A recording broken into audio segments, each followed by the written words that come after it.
नमस्कार. नर्मदे हर. माझी नर्मदा परिक्रमा .blogspot.com या संकेतस्थळाला वाहिलेल्या यूट्यूब चॅनलवर आपल्या सगळ्यांचं स्वागत. लेखांक 66. कापसाला विक्रमी भाव देणारी मुंदीची मंडी आणि भोमऱ्याची काळझोप. आज कुठल्याही परिस्थितीमध्ये किमान 40 किलोमीटर चालले तरच ओंकारेश्वरला महाशिवरात्रीला पोचता येईल हे मी माझ्या मनाला बजावून सांगत होतो. सिंगाजी महाराज समाधी पिपल्या माफी नावाच्या गावात आहे. इथून निघाल्यावर भेसावा, गोराडिया, मुंडी, भमोरा, मोहत, केहनूद, जलवा बुजुर्ग, देवला, खुटला कला, अटूट खास, सुलगाव किंवा इतकी गावे पार केली असती की मग ओंकारेश्वर 30 किलोमीटर राहणार होते. परंतु हे सर्व करताना वाटेतली तीर्थक्षेत्र देखील पाहायची होती. एखादं महत्त्वाचं स्थान सोडून तुम्ही पुढे गेलेले नर्मदा मातेला आवडत नाही असा अनुभव होता. त्यामुळे इथे मध्ये असलेले लोटेश्वर महादेवाचे तीर्थ पाहून पुढे जावे असा विचार करून मंदिरात गेलो. दर्शन घेऊन तीर्थप्रसाद घेऊन पुढे निघालो. श्री लोटेश्वर महादेव मुंदी. हे मंदिर अतिशय पुरातन आणि सुंदर आहे.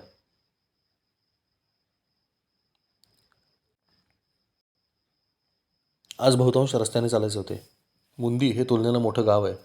मी आता खंडवा जिल्ह्यामध्ये होतो. प्रसिद्ध गायक किशोर कुमार हा याच गावातला. रस्त्याने चालता चालता नामस्मरण सुरू होते. काठाने चालताना एकसारखी लय मिळणे अवघड असते, कारण पायाखालची जमीन सारखी बदलत असते. परंतु रस्त्याने मात्र एकाच गतीने आणि एकाच तालात चालता येते, त्यामुळे नाम घेणे सोपे पडते. तालाचे ज्ञान असण्याचे काही फायदे आहेत, परंतु काही तोटे देखील आहेत. त्यातला हा एक तोटा आहे. लय सापडल्याशिवाय नाम घ्यायला त्रास होतो. असो. मोहोड नावाचे गाव सोडल्यावर आणि लोटेश्वराचे महादेव मंदिर येण्यापूर्वी वाटेमध्ये एका पाटीने माझे लक्ष वेधून घेतले. मराठा हॉटेल अशी ती पाटी होती. धर्मवीर छत्रपती संभाजी महाराज यांचं चित्र लावलेलं होतं. हॉटेलवाल्याने आत बोलवले. सद्दूभाई मराठा नावाच्या भाजप नगरसेवकाचे हॉटेल आहे. हा मुंदी गावात राहत होता आणि गावाबाहेर हॉटेल चालवत होता. हे मूळचे मराठा होते, परंतु आता घरामध्ये मराठी कोणाला येत नाही असे तो म्हणाला. परंतु तरी देखील मराठ्यांच्या जाज्वल्य परंपरेचा त्याला अतिशय अभिमान होता असे त्याच्याशी बोलताना जाणवले. मला देखील महाराष्ट्राबाहेर लांब कुठेतरी एखादा मनुष्य संभाजी महाराज, शिवाजी महाराज यांचा गौरवशाली इतिहास अगदी मराठा या नावाचा म्हणताना पाहून खूप बरे वाटले. त्याच्या मोबाईलवर काही फोटो त्याने काढले आणि माझ्या मित्राला पाठवून दिले. हा मित्र देखील जातिवंत मराठा असल्यामुळे फोटो पाहिल्यावर त्यालाही अभिमान वाटला आणि तो फोनवर बराच वेळ सद्दूबाईशी बोलला. तोपर्यंत मी चहा पिऊन पुढे मार्गस्थ झालो होतो. हेच ते मराठा ढाबा मुंदी आणि हे सदन उर्फ सद्दूबाई मराठा.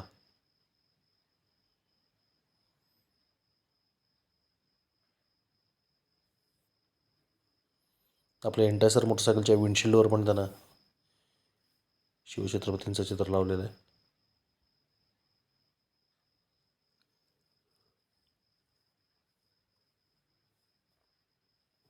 हॉटेलच्या पाठीवर त्यांनी संभाजी महाराज, धर्मवीर छत्रपती संभाजी महाराज आणि पुण्यश्लोक छत्रपती श्री शिवाजी महाराज या दोघांची चित्र गौरवानं लावली होती. गुजरात आणि मध्य प्रदेशामधल्या बऱ्याचशा भागामध्ये मराठ्यांचं राज्य राहिलं होतं. बडोद्याचे गायकवाड, इंदोरचे होळकर, धारचे पवार, ग्वाल्हेरचे शिंदे, तेवासचे गाडगे अशी प्रसिद्ध सरदार घराणी होती. या सर्वांनी मराठ्यांची तेजस्वी परंपरा जागृत ठेवली. त्यामुळेच या भागातील धर्म टिकला, मंदिरे वाचली आणि नर्मदा परिक्रमा सुरू राहिली. नर्मदेनं महाराष्ट्राचं रक्षण केलं आणि महाराष्ट्राने नर्मदा वाचवली. महाराष्ट्राच्या डोक्यावर शिरोरेखा मारल्याप्रमाणे नर्मदा वाहत असल्यामुळं आणि चातुर्मासात तिचं दुथडी भरून वाहणारं विराट स्वरूप शत्रूला पार करता येत नसल्यामुळं महाराष्ट्रावर आक्रमण होत नसे. शेष भारतातही जिथे जिथे मराठ्यांचे घोडे फिरले तोच भाग आज भारतामध्ये शिल्लक आहे. जम्मू काश्मीरमध्ये मराठी कधी थेट गेले नाहीत. तो भाग आज आपल्यापासून तुटू पाहत आहे. तंजावरपर्यंत निर्विवाद सत्ता असून देखील केरळमध्ये मराठ्यांची सत्ता नव्हती, त्यामुळे तोही भाग देशविघातक कारवायांचं आश्रयस्थान बनला आहे. बंगाल प्रांत पादाक्रांत करण्यासाठी निघालेले मराठे नागपूरकर भोसल्यांच्या आधिपत्याखाली कटकपर्यंत पोचल्यावर इंग्रजांनी कलकत्ता शहराभोवती मराठा डिच अर्थात मराठ्यांच्या भीतीने खंदक उभा केल्यामुळे मराठे तिकडे गेले नाहीत आणि आज तो एक वेगळा देश झाला आहे. शिवाजी महाराजांपासून प्रेरणा घेऊन लचित बरफुकनने ईशान्य भारतात मोगलांचा पाडाव केला, परंतु तरी देखील कामरूप अर्थात आसाम वगळता ईशान्य भारतातील राजकारणावर मराठ्यांचा फारसा प्रभाव न राहिल्यामुळे ईशान्य भारताचे वेगाने ख्रिस्तीकरण झाले. पंजाब प्रांत देखील मराठ्यांच्या ताब्यात असता तर पाकिस्तानात कधी गेलाच नसता. याउलट आजच्या पाकिस्तानातील बलुचिस्तान हा प्रांत म्हणजे मूळच्या पानिपतच्या युद्धातून अब्दालीला पळवून लावताना त्या भागामध्ये स्थिरस्थावर झालेल्या मराठा व आता बुकती मराठा लोकांचा आहे. त्यामुळे त्यांनी पाकिस्तानला सळो की पळो करून सोडलेला आहे. तात्पर्य, मराठ्यांचा जाज्वल्य इतिहास प्रत्येक भारतीय माणसाला माहिती असणे आवश्यक आहे आणि तो भारतीय लोक तर सोडा, साक्षात मराठी लोकांनाच माहिती नाही हे देखील पदोपदी परिक्रमेमध्ये जाणवले. सदनभाई मराठा याच्याशी बोलताना तोच मला म्हणाला की तुम्हाला जेवढी माहिती आहे तेवढी शक्यतो कुठल्याच मराठी परिक्रमावासींना नसते. त्यांना हे माहितीच नसते की मध्य प्रदेश देखील कधीकाळी संपूर्णपणे मराठा साम्राज्याच्या आधिपत्याखाली होता. आपल्याला शाळेमध्ये मराठ्यांचा इतिहास साकल्याने कधीही न शिकवण्याचा हा दुष्परिणाम आहे. नर्मदा परिक्रमा ही परंपरा जर टिकायची असेल तर त्यासाठी राजसत्ता देखील धर्मप्रेमी असणे अतिशय आवश्यक आहे. अन्यथा परिक्रमेची परंपरा बंद पडायला जरासासुद्धा वेळ लागणार नाही. हे मी लॉकडाऊन नामक हिडीस प्रकारावरून अमरकंटक इथं अनुभवलं आहे. सुदैवाने नर्मदा परिक्रमेचं महात्म्य इथे सर्वच लोकांना माहिती असल्यामुळे अगदी काँग्रेसचे सर्वेसर्वा राहिलेले मध्य प्रदेशमधले एका राजघराण्यातले राजे, ज्यांना लोक प्रेमाने राजाजी किंवा डिग्गी राजा असे म्हणतात, ते दिग्विजय सिंग देखील 190 दिवसांची पायी परिक्रमा आपल्या तिसऱ्या पत्नीला सोबत घेऊन करून आलेले आहेत. त्या संदर्भात मला नर्मदा मातेने एक सुरेख अनुभव देखील दिला आहे, जो त्यावेळी मी सांगेन. शिवराजसिंह चौहान हे मी परिक्रमा केली त्यावेळी मुख्यमंत्री होते. त्यांनी देखील बसमधून झंझावाती परिक्रमा केलेली आहे आणि त्यांचे गावी परिक्रमावासींची सेवा ते करतात. तसेच सुषमा स्वराज यांनी देखील एक परिक्रमावासी सेवा केंद्र नर्मदेकाठी बांधले. तात्पर्य, नर्मदा परिक्रमेचं महात्म्य सध्या तरी सर्वच पक्ष मान्य करून आहेत. तसेच नर्मदा खंडातील महंतांना, साधूंना आणि संन्याशांना खिशामध्ये टाकण्याची सर्वच राजकीय पक्षांमध्ये अहमहमिका लागलेली असते, हे मला पदोपदी जाणवले. असो, आज लिखाणामध्ये पदोपदी राजकारण डोकावते, कारण आजचा संपूर्ण दिवसच राजकारणी लोकांच्या सहवासातच गेला. नर्मदा मातेची इच्छा, दुसरे काय. इथून दुपारचे भोजन देखील भाजपच्या एका नगरसेविका असलेल्या मातारामच्या घरीच घेतले. तत्पूर्वी एक गमतीशीर घटना घडली. चालत जाताना अचानक मला तो रस्ता, त्या गल्ल्या, तो सगळा परिसर ओळखीचा वाटू लागला. असे वाटू लागले की आपण येथे यापूर्वी कधीतरी आलेलो आहोत. याला फ्रेंच भाषेमध्ये देजावू असे म्हणतात. थोड्या वेळाने उजवीकडे एक मोठी कृषी उत्पन्न बाजार समिती दिसू लागली आणि माझ्या गतस्मृती जागृत होऊ लागल्या. तिथे असलेल्या वॉचमनची परवानगी घेऊन मी आतमध्ये गेलो आणि माझ्या लक्षात आले, होय, हीच ती मंडई होती जिथे मी 10 वर्षापूर्वी आलो होतो. ले लो, मंदिर का कापूस ले लो, आश्रम का कपास ले लो, रोज पैसा कमाते हो, आज पुण्य कमाओ, जो ज़्यादा भाव देगा उसी को आशीर्वाद मिलेगा, जो कम बोली लगाएगा भगवान उसका भी भला करेगा. मला मीच तिथं उभं राहून ओरडत असलेला दिसलो. होय, 10 वर्षापूर्वी इथं उभं राहून मी अगदी हेच केलं होतं. अगदी इथंच उभं राहून हे केलं होतं. सविस्तर सांगतो. त्याचं काय आहे, इथून महाराष्ट्राची सीमा तशी जवळ आहे. धुळे, नंदुरबार, जळगाव, शिरपूर हा परिसर इथून जवळ आहे. नंदुरबार जिल्ह्यामध्ये तापी नदीच्या काठावर टाकरखेडा नावाच्या गावामध्ये माझ्या गुरूंची, जे परमपूज्य सद्गुरू श्री जनार्दन स्वामी महाराज खेर, बडोदा यांची समाधी आहे. 10 वर्षापूर्वी ते देहामध्ये असताना मी एकदा तिथे काही कामानिमित्त गेलो होतो. आश्रमाला 5 एकर शेती दान म्हणून मिळालेली आहे. शिवाभाऊ नावाचे कोल्हापूरमधले एक शेतकरी ती सगळी शेती सांभाळतात. त्या काळात सांभाळायचे आणि त्याच भागातील काही तरुण भक्त मंडळी शेतीच्या अन्य कामामध्ये स्वामींना मदत करायचे. उदाहरणार्थ फैजपूर इथला किशोर पाटील किंवा चिनावलमधला रवी पाटील असे तरुण शेतीचा माल बाजारात नेऊन टाकणे वगैरे कामासाठी मदत करायचे. आपण बघताय चिनावलमध्ये आपल्या ट्रॅक्टरवर बसलेला किशोर पाटील.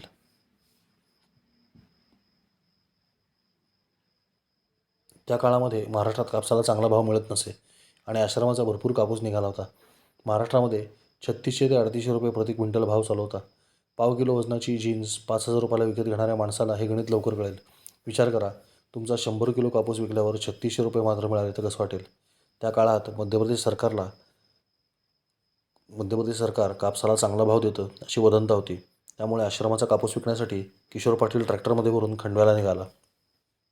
तो एकटाच जाणार आणि एकटाच येणार होता, म्हणून त्याला सोबत म्हणून मी देखील निघालो. त्यात कापसाच्या ढिगाऱ्यावर झोपून जाण्याचा आनंद काही वेगळाच होता. प्रवास माझ्या अपेक्षेपेक्षा खूपच लांबचा निघाला, त्यामुळे मी कापसामध्येच खड्डा करून त्यात झोपून टाकले. खाली वर सगळीकडे कापूसच कापूस. त्या काळात मुंदीच्या बाजारात सर्वात जास्त भाव मिळायचा. जास्त म्हणजे किती, तर 5200 रुपये प्रति क्विंटल. परंतु तेवढासुद्धा भाव भरपूर वाटेल अशी परिस्थिती होती. मी त्या दिवशी पहिल्यांदाच कापसाचा लिलाव कसा असतो ते पाहिले. व्यापारी यायचे, दलाल असायचे, शेतकऱ्यांना बाजूला उभे करायचे आणि कापसामधील दोष शोधून दाखवायचे. हा कापूस पांढराच नाही, याच्यामध्ये खूप कचरा आहे, हा थोडासा भिजलेला आहे वगैरे वाटेल ते कारण सांगून कापसाचा भाव पाडून द्यायचे. वर्षभर राबून मेहनत करून स्वतःच्या घामाच्या आणि रक्ताच्या बळावर उगवलेला हा कापूस तिथेच टाकून परत जाणे शक्य नसल्यामुळं जो येईल तो भाव मान्य करून शेतकरी निमूटपणे घरी जायचा. मला या बाजाराची मोडस ऑपरेंडी लक्षात आली. सर्व शेतकरी तिथे पत्ते खेळत बसलेले असताना मी मात्र माझ्या ट्रॅक्टरच्या ट्रॉलीच्या कापसाची मागची दर्शनी बाजू हाताने स्वच्छ करायला सुरुवात केली. 2 तास राबून मी संपूर्ण 8 फूट बाय 6 फूट दर्शनी कापसातला कचऱ्याचा कण आणि कण बाजूला काढला. सगळे शेतकरी मला हसू लागले. ते म्हणाले, अरे तू शहरातला मुलगा, तुला काय अक्कल आहे.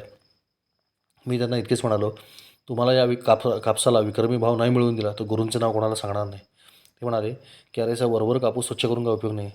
ते आतमध्ये हात घालून कापूस बाहेर काढतात आणि बघतात हा प्रकार देखील मी पाहिला होता. त्यामुळे मी एका ठिकाणी हात घालून कापूस बाहेर काढला, तो स्वच्छ करून पुन्हा दाबला आणि तिथे अशी जागा निर्माण केली की माणसाला हात घालायला सोपे जाईल. बाकीच्या ठिकाणी फळीने चोपून चोपून मी कापूस सपाट करून टाकला. शेजारच्या शेतकऱ्याच्या गाडीपाशी व्यापारी आले आणि अतिशय हीन दर्जाची शेरेबाजी करून त्याला कसाबसा 4,500 रुपये भाव दिला. तो बिचारा तोंड बारीक करून बसला. खरं पाहायला गेलं तर त्याचा धागा माझ्या कापसाहून अधिक चांगला होता. आपण बघतोय लाल खूण जो आहे ना, मार्कर, त्याच ठिकाणी लिलाव झाला. ती माझी शेड होती. झाले. व्यापारी आमच्या गाडीपाशी आले. ते काही बोलणार इतक्यात मीच बोलायला सुरुवात केली. ले लो मंदिर का कापूस ले लो, आश्रम का कपास ले लो, रोज पैसा कमाते हो, आज पुण्य कमाओ. जो ज़्यादा भाव देगा उसी को आशीर्वाद मिलेगा, जो कम बोली लगाएगा भगवान उसका भी भला करेगा. पहिलीच बोली लागली 5,000. दुसरी बोली लागली 5,020 रुपये. मी ओरडतच म्हणालो, पुण्य की गिनती 10-20 में मत करो. तुम 100 बोलोगे भगवान 200 देगा, तुम 500 बोलोगे भगवान 1,000 देगा. अशा पद्धतीने स्वतःचे मार्केटिंग करून विकणारा शेतकरी बाजारामध्ये पहिल्यांदाच दिसत असल्यामुळे दलाल आणि व्यापारी सुद्धा थोडेसे त्रस्त झाले होते. एक जण मला म्हणाला, शेतकऱ्याने लिलावामध्ये बोलायचे नसते. मी म्हणालो, साल भर जो पसीना बहाएगा वही बोलेगा, मेहनत की कमाई खाएगा वही चैन की नींद सोएगा. आदमी का उगाया माल व्यापारी ले जाएगा, भगवान का उगाया माल भक्त ले जाएगा. लगाओ बोली, किसको कितना पुण्य चाहिए. त्या व्यापाऱ्याने चिडून कापूस बाहेर काढला. त्याने बरोबर त्याच ठिकाणी हात घातला जिथे त्याने हात घालावा अशी योजना मी करून ठेवली होती. आपला कापूस देखील स्वच्छ आहे हे पाहून त्याला काहीच बोलता येईना. पुढची बोली लागली 6,000, त्यानंतर 6,500, त्यानंतर 7,000 आणि शेवटी 7,200. त्या दिवशी त्या बाजारातली ती सर्वाधिक बोली ठरली. त्याच्या खालोखाल सर्वाधिक मिळाले होते 5,100 रुपये. इतकी बोलीमध्ये तफावत होती. बरे, पुढे गेल्यावर हा सर्व कापूस एकत्रच जिनिंग मिलमध्ये जातो म्हणजे या बोलींना तसा काय अर्थच नसायचा. व्यापारी पुढे गेल्यावर सगळे शेतकरी मला डोक्यावर घेऊन नाचू लागले. त्या दिवशी मी सगळ्यांना चहा पाजला होता. मला हा सगळा प्रसंग जणू काही आत्ताच घडून गेला असं आठवू लागला. शेतकऱ्यांना मी सांगितले, वर्षभर तुम्ही इतकी मेहनत करता, मग ज्या क्षणी माल विकला जाणार त्या क्षणी तुम्ही मागे का राहता. त्या क्षणी देखील तुम्ही बोलले पाहिजे आणि तुम्हाला तुमच्या मालाचे मार्केटिंग करता आलेच पाहिजे. पत्ते खेळत बसण्यापेक्षा थोडीशी मेहनत जर त्या दिवशी केली तर ती तुम्हाला खूप जास्त फायदा मिळवून देऊ शकते. सर्वांना हे म्हणणे पटले. अर्थात यासाठी अति दलालशाहीचे वरचे अवलंबित्व कमी करणं हे देखील आवश्यक आहे. परंतु अनेक वर्षांचे हितसंबंध असल्यामुळे नवीन बदल स्वीकारायला आपल्या इथला समाज लवकर तयार होत नाही. त्यामुळेच मोदींनी केलेले 3 कृषीविषयक कायदे त्यांना विनाकारण विनाशर्त मागे घ्यायला लागले. कारण दलालांच्या ताब्यात कृषी उत्पन्न बाजार समित्या आहेत, शेतकरी संघटनेत नाही आणि शेतकरी संघटनांच्या नावाखाली संघटित असलेले शेतकरी नाहीत. शेतकऱ्यांच्या संघटना काढून आंदोलन करायला त्यांना वेळच नाही. सगळीच गंमत आहे. शेतीचे आणि नर्मदेचे असे अभिन्न नाते आहे. असो, नर्मदे हर. या सर्व आठवणी ताज्या झाल्या आणि मी बाहेर आलो. तो चहावाला कुठे दिसतो का ते पाहू लागलो. चहाच्या जागी उसाच्या रसाचे गुऱ्हाळे होते. त्याने मला उसाचा रस पाजला आणि मग मी पुढे निघालो. मुंदी गावामध्ये दुर्गामातेचं एक मंदिर आहे. तिथे परिक्रमावासी उतरतात आणि भोजनप्रसादी तिकडे आणून दिली जाते असे मला वाटेत अनेकांनी सांगितले. त्यामुळे मी दुर्गामाता मंदिरात पोहोचलो. पुजारी बुवांनी मला बसायला सांगितले आणि ते भोजनप्रसाद ज्या घरातून येतो त्या घरात वर्दी देण्यासाठी गेले. दुर्गामातेचं मंदिर अगदी बाजाराच्या मधोमध बांधण्यात आलं आहे. हेच ते मुंदीचं दुर्गामातेचं मंदिर. रात्री खूप छान दिसतं ते. दुर्गामातेची मूर्ती पण खूप सुंदर आहे.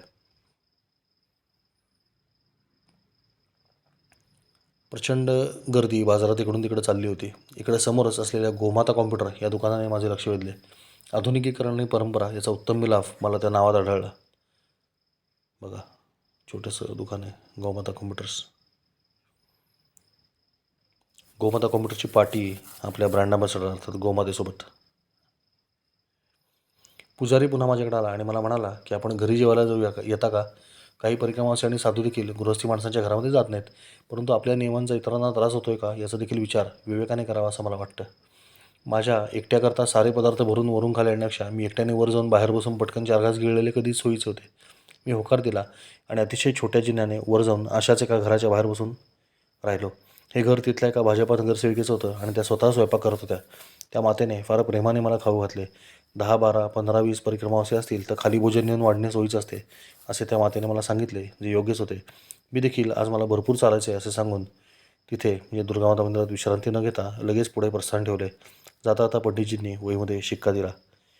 पंडित श्री भूपेंद्र शास्त्री, माता मंदिर मुंदी, जिल्हा खंडवा, माँ नर्मदा परिक्रमा सेवा, हा त्यांचा मोबाईल नंबर आहे. मी इथे 28 फेब्रुवारी 2022 रोजी जेवलो. अतिशय वेगाने चालत निघालो होतो. माझा बूट पूर्णपणे झिजला होता. त्यात डांबरी रस्त्यावरून चालताना पायाखाली येणारा प्रत्येक खड्डा जाणवत होता. इतके दिवस मी नर्मदा मातेचा किनारा पकडलेला असल्यामुळं खडे टोचण्याचे दुःख जाणवले नव्हते, परंतु आता मात्र पदोपदी पायाला त्रास होत होता. मनामध्ये बुटाबद्दल थोडासा विचार आला, परंतु मी चालत राहिलो. नवीन बूट घेण्यात वेळ वाया घालण्यापेक्षा लवकरात लवकर ओंकारेश्वर गाठणे हे माझ्यासाठी प्राधान्याचं होतं. गावातून थोडासा बाहेर पडलो असेल इतक्यात एका माणसाने आवाज दिला, नर्मदे हर. त्या सज्जनाने मला मागून पळत येऊन गाठले. मला म्हणाले, मुझे आपकी सेवा करने का कुछ मौका दीजिए. मी म्हणालो, मुझे जल्द से जल्द ओंकार जी पहुंचना है, इसलिए मुझे कुछ नहीं चाहिए, मी निकलता हूँ. या भागात ओंकारेश्वरला ओंकारजी असे पण म्हणतात. या माणसाचे नाव होते रामजी मुजमेर. जातीने ब्राह्मण होता, म्हणजे त्यानंच त्याची ओळख मला करून दिली. अखेरीस तो मला म्हणाला की कमंडलू या जूते तो ले लिया बाबाजी, अब मना नहीं करना, मेरे मित्र के आगे दुकान है, चलिए. इथं आगेला आंगे असं म्हणतात. आता माझा नाईलाज झाला आणि त्याच्या मागे मी चालू लागलो. पहिल्या चौकात थोडे पुढे गेल्यावर अंगे डाव्या हाताला चपलांचं दुकान होतं. यानं मला आतमध्ये बसवलं आणि दुकानदाराला सांगितलं की बाबाजींसाठी सर्वात चांगला कुठला बूट आहे तो दाखव. मी सुरुवातीलाच त्याला सांगितलं की माझ्याकडे वेळ कमी आहे, त्यामुळे कुठलाही एक साधा बूट किंवा चप्पल मला द्या आणि मोकळे करा. त्याने काढलेले सर्व बूट महागातले होते हे माझ्या लक्षात आले. मला रामजी मुजबरला खड्ड्यामध्ये घालायचे नव्हते, त्यामुळे ज्याला लोफर म्हणतात अशी एक रबरी चप्पल मला सापडली. ती स्वस्तात मस्त म्हणून मी ती निवडली. या नर्मदा मातेतलं ते माझं 6वं पादत्राण ठरलं. 5व्या बुटाने 13 दिवस साथ दिली. मला खूप तहान लागली होती, म्हणून मी त्याला पाणी मागितलं. दुकानदार एक क्षणभर थांबला आणि रामजीच्या चेहऱ्याकडे बघू लागला. रामजी म्हणाला, रुको मैं पाणी लेके आता हूँ. मी विचारले, काय झाले, घरी पाणी नाही का? दुकानाच्या मागेच घर होते. दुकानदार मला म्हणाला, हम हरिजन है, हमारा पानी आपको कैसे चलेगा. मी म्हणालो, अरे वाह, ये तो और भी अच्छी बात हुई, हम भी हरि के जन हैं, हरि का नाम लेके घर से निकले हैं, आप भी हरिजन, मैं भी हरिजन, और क्या चाहिए, लाइए पाणी. चर्मकार रामाच्या डोळ्यातून घळाघळ अश्रुधारा वाहू लागल्या. रामजी देखील डोळे पुसू लागले. त्याने मुलाला आवाज दिला आणि पाणी मागवले. मुलाने देखील तांब्याभर पाणी चांगले बर्फ टाकून आणून दिले. ते थंडगार पाणी पिल्यावर मला फारच बरे वाटले. मी माझा कमंडलू दिला आणि तो देखील भरून घेतला. त्याने त्यात देखील बर्फाचे कडे भरले. मैयाचा किनारा सोडल्यापासून गार पाणी मिळाले नव्हते. रामजी मुजमेर यांना देखील खूप आनंद आला. चांभाराने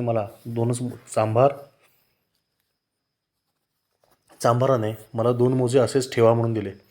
त्यांनी त्याच्या मुलाला सांगितले की मोबाईलवर बाबाजींचा फोटो काढून ठेव. लोकांचा फोटो काढताना हात हलतो हे माहिती असल्यामुळे बरेचदा मीच त्यांच्या मोबाईलवर फोटो काढून त्यांना ठेवायला द्यायचो. तसा फोटो काढून मी त्याला दिला आणि माझ्या मित्राच्या क्रमांकावर त्यांनी तो पुढे पाठवून दिला.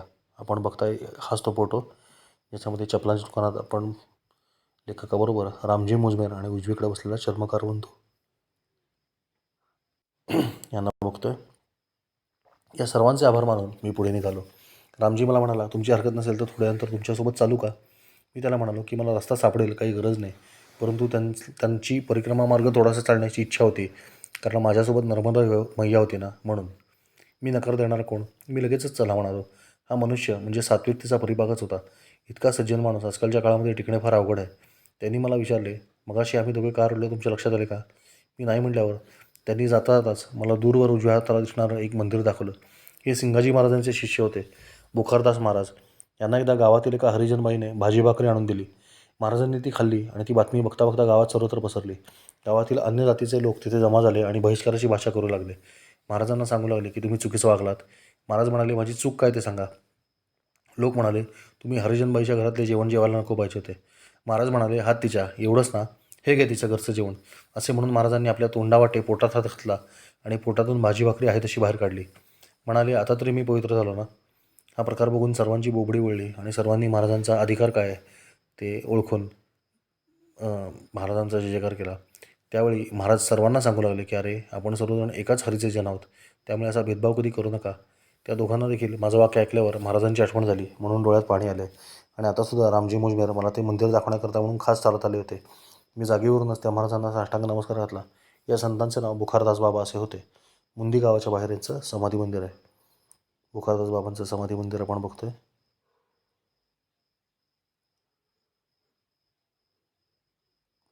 डावीकडे बसले ते बुखारदास महाराज आणि उजवीकडचे गुलाबदास महाराज. असे अधिकारी सत्पुरुष आता फार कमी उरलेत. मला असं काही बोलायची बुद्धी झाली याचं कारण बुखारदास महाराजांची अतिशय जबरदस्त स्पंदने या संपूर्ण परिसरामध्ये आहेत, त्याचाच तो प्रभाव होता. इथून मी रामजी महाराजांना रजा दिली, कारण माझी गती गप्पांमुळे कमी होऊ लागली होती आणि त्यांनी देखील साश्रुनयनांनी मला पुढे पाठवले. इथे एक अशी घटना घडली जिने पुन्हा एकदा परिक्रमावासी म्हणून माझी परीक्षा पाहिली. थोडेसे अंतर चालत गेलो असेल नसेल इतक्यात मला पुन्हा एकदा गार पाणी प्यायची इच्छा झाली. डोक्यावर कडक ऊन होते. डाव्या हाताला गंगामातेचे एक मंदिर दिसले आज संध्याकाळपर्यंत मला 30 किलोमीटर चालायचे होते, त्यामुळे एकदा पाणी पिऊन सुटावे ते थांबूच नये असा विचार मी केला. मंदिरात गंगेचं दर्शन घेऊन डाव्या बाजूला एका कोपऱ्यात टेकून बसलो. बर्फ टाकलेले गार पाणी पिण्याचा एक तोटा असतो की त्याने तहान भागत नाही आणि पुन्हा पुन्हा पाणी प्यावंसं वाटते. तसेही थोडे चालल्यावर कमंडलूतील पाणी उन्हाने गरम होणार होते. त्यापेक्षा ते गारगार आहे तोवर प्यावे असा विचार करून मी पाणी प्यायलो. गार पाणी पिण्याचा आनंद काही वेगळाच आहे. तो गारवा थेट मेंदूपर्यंत पोचला. मी तोंडावरून गार पाण्याचा एक हात फिरवला. मग तर स्वर्गीय सुखाचा अनुभव येऊ लागला. थंडगार वाऱ्याची झुळूक सुटली होती. मी डोळे मिटून त्या क्षणाचा आनंद घेतला. बाहेर उन्हाचा तडाखा होता. डोळे मिटल्याबरोबर तो दाह देखील शांत झाला. आपण बघतोय हे मुंदी केनूद या गावातलं गंगामातेचं मंदिर. इथेच बरोबर नर्मदेचं चित्र लावलं ना, तिथे कोपऱ्यामध्ये डावीकडे मी बसलो होतो. असे काही क्षण गेले असतील. मला असे जाणवले की माझ्या मांडीवर काहीतरी वळवळत आहे. म्हणून मी डोळे उघडले. पाहतो तो काय, सर्वत्र अंधार पसरलेला. मला एक क्षणभर काहीच कळेना. आत्ता इतके कडक ऊन पडले होते आणि अचानक अंधार कसा काय पडला. मांडीवर काय वळवळतं म्हणून पाहिलं तर माझ्या मांडीवर एक तान्हं बाळ होतं. माझ्या मांडीवर तान्ह्या बाळाला ठेवून एक बाई माझ्यासमोर हात जोडून उभी होती. मी तिला नर्मदेहर केले आणि विचारले, किसका बच्चा है? ती म्हणाली, ये मेरी पोती है. उसे पहली बार भगवान के दर्शन करने के लिए घर से बाहर लाई हूँ. आपके गोद में डाला ताकि उसको परिक्रमा का पुण्य मिले. मी आजूबाजूला पडलेला अंधार पाहिला आणि तिला विचारले, ये सब अंधेरा कैसे हो गया? ती म्हणाली, बाबाजी शाम हो गई है, यहाँ इसी समय अंधेरा हो जाता है. परंतु मला तर दुपारी मी इथे बसल्याचे स्मरत होते. मी तिला सांगितले की मी दुपारी इथे बसलो होतो. ती म्हणाली, मेरा सामने ही घर है, मेरा सामने ही घर है, मैं सुबह से देख रही हूँ आप इधर ही ध्यान लगाए बैठे हुए थे. मी म्हणालो, अगं बाई, मग तुम्हाला उठवलं का नाहीस? ती म्हणाली, ऐसे कैसे उठाते, आपकी समाधी भंग हो जाती, वह पाप हम नहीं कर सकते, इसलिए आपको उठाया नाही. मला आता रडावे असे वाटायला लागले. मी तब्बल 30 किलोमीटर मागे पडलो होतो. आता ओंकारेश्वरला शिवरात्रीपर्यंत पोहोचणे अवघड आहे असे मला वाटू लागले. संपूर्ण दिवसभर मी जरा देखील न हलता आहे त्या परिस्थितीमध्ये गाढ झोपून गेलो होतो. अगदी माझी मांडी देखील बदलली नव्हती. त्या बाईने माझ्या मांडीवर लेकरू आणून ठेवलं म्हणून मी जागा तरी झालो, नाहीतर बहुतेक सकाळीच जाग आली असती. मला माझ्या या तमोगुणी झोपेचा फारच राग आला. गंगा मातेकडे पाहिले तर ती हसत होती. दोन परस्परविरोधी राजकीय पक्ष जसे एकमेकांचे उमेदवार पाडतात तसे या गंगा आणि नर्मदा मातेचे आहे की काय असे मला क्षणभर वाटायला लागले. मैया, ये तूने क्या कर दिया रे? मी देखील इरेला पेटलो. काय वाटेल ते करून पुढे जायचे तसे ठरवून मी चालायला लागलो. थोडे अंतर गेल्यावर उजव्या हाताला एक बाल हनुमान मंदिर आले. मारुतरायाचे दर्शन घेतले असता आतमध्ये असलेला साधू मला म्हणाला, यहाँ मुक्काम नहीं हो पाएगा, आगे भमोरी गाव में परिक्रमावासियों की सेवा होती है. मी त्या साधूला गंगामाता मंदिरात झालेला किस्सा सांगितला आणि मी आज रात्रभर चालणार आहे असं देखील सांगितलं. त्याने मला सांगितले की रात्री या भागातून चालणे सोयीचे नाही आणि परिक्रमेच्या नियमामध्ये बसणार देखील नाही. त्यामुळे भोमोरी गावात मुक्काम करावा आणि सकाळी लवकर निघावे. साधूने मला आग्रहाने थोडा चहा पाजला आणि मी पुढे निघालो. आपण बघतोय बाल हनुमान मंदिर आणि हे आहेत हनुमानजी. दर्शन घ्या. थोडंसं अंतर चालल्यावर भोमोरी गाव आलं. भोमोरेश्वर महादेवाच्या मंदिरात मी दर्शनासाठी गेलो. इथं यादव नावाचा एक शेतकरी होता. त्याने मला घरी मुक्कामासाठी नेलं. घर मंदिराच्या अगदी समोर रस्त्यावरती होतं आणि मुक्काम अंगणात होता. आपण बघताय जीर्णोद्धार झालेलं भोमोरेश्वर महादेवाचं मंदिर. मी जेव्हा गेलो तेव्हा मंदिराचं काम सुरू होतं आणि समोरच ही पाटी दिसते. यादव यांचं छोटंसं दुकान आणि डेअरी आहे आणि परिक्रमावासींना सर्व प्रकारची सेवा ते देतात. यादव यांचं हेच ते घर आहे जिथे मी मुक्काम केला. मागं जे आता नवीन बांधकाम तुम्हाला दिसतंय तिथं मोकळं अंगण होतं, तिथं मी झोपलो होतो. या संपूर्ण प्रांताला नेमाड किंवा निमाड असे म्हणतात. नेमावरवरून नेमाड असं नाव पडले. त्यामुळे इथे हिंदी भाषा कमी चालते आणि निमाडी भाषा जास्त चालते. यादव 3 भाऊ आणि त्यांची 6 मुलं, 1 मुलगी असा एकत्र परिवार होता. धाकटी मुलं अतुल आणि अनमोल खूपच हुशार होते. घरातली सगळीच मुलं आल्यापासून मला चिकटून बसली. लहान मुलांची जिज्ञासा मला फार आवडते. त्यांना सतत नवीन काहीतरी शिकायचं असतं किंवा नवीन काहीतरी करून पाहायचं असतं.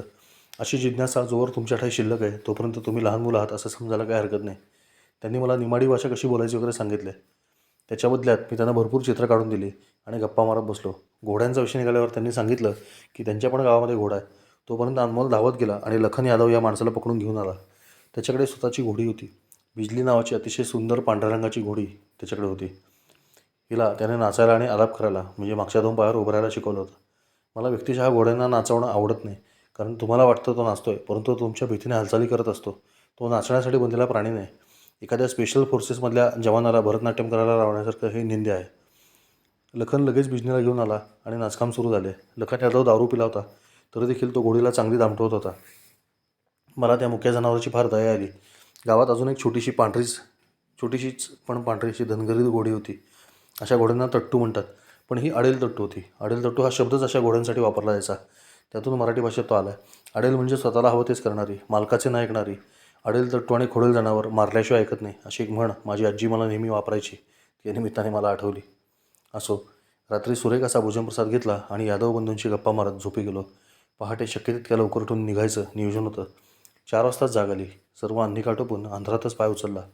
2 दिवसाचं अंतर मला एका दिवसात चालायचं होतं. मी डोक्यात एकच गणित ठेवलं होतं. आज कुठेही कशासाठीही थांबायचं नाही, फक्त चालत राहायचं. वेदांनी आपल्याला आज्ञा दिलेली आहे, चरैवेती चरैवेती, म्हणजे चर इव इति, अर्थात चालत राहा, थांबू नका. पायांना गती दिली आणि स्वतःला सांगितले, आज एकादशी आहे. ओंकारेश्वर येईपर्यंत, महाशिवरात्र होईपर्यंत चरैवेती चरैवेती. ओम नमः शिवाय. नर्मदे हर, नर्मदे हर.